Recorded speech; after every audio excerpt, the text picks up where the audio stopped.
আসসালামু আলাইকুম, কেমন আছেন সবাই? বন্ধুরা, আমি এর আগে দেখিয়েছিলাম যে আমি একটি পাখির সেটআপ বানিয়েছি পাখি পালার জন্য। তো আসলে সত্যি বলতে আমি এর আগে কখনো পাখি পালন করিনি। সবার পালন দেখে আমার খুব ইচ্ছে করছিল যে আমিও পাখি পালবো, যার কারণে আমি এই খাঁচাটি বানিয়েছি।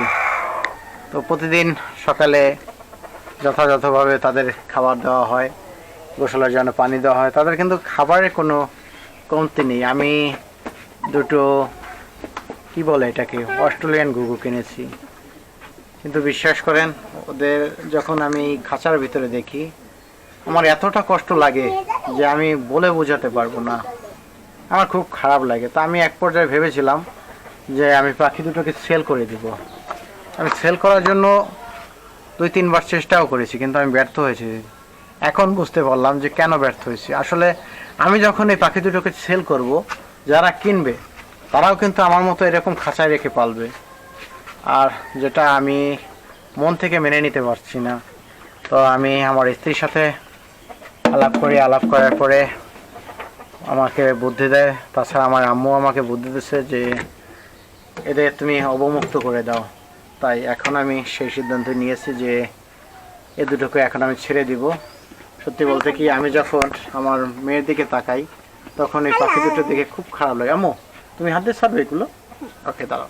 তো এখন সারামনের হাত দিয়ে এই দুটোকে অবমুক্তি করে দেব। সবাই দোয়া করবেন যেন এই উসিলায় হলো, ওদের দোয়া হলো আমার মেয়ে যেন ভালো থাকে। সবাই আমার মেয়ের জন্য দোয়া করবেন। আম্মু দাঁড়াও, আমি এটা বের করে তোমার হাতে দিচ্ছি, ঠিক আছে? দাঁড়াও।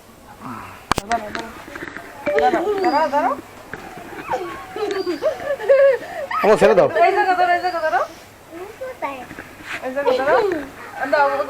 ছেড়ে দাও।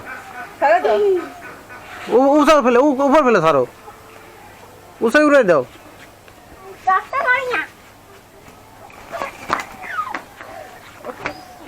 ওরে না কেন?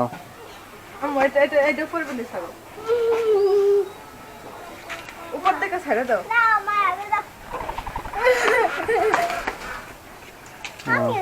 এটাও ছেড়ে দাও, উপরে উঠে দাও। ওই আর কাছে দাও।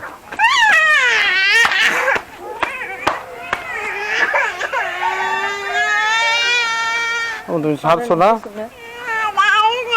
তুমি একটা ছাড়ছো না,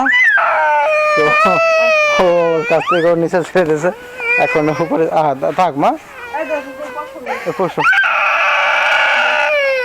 তো সবাই দোয়া করবেন ওর জন্য। আল্লাহ হাফেজ।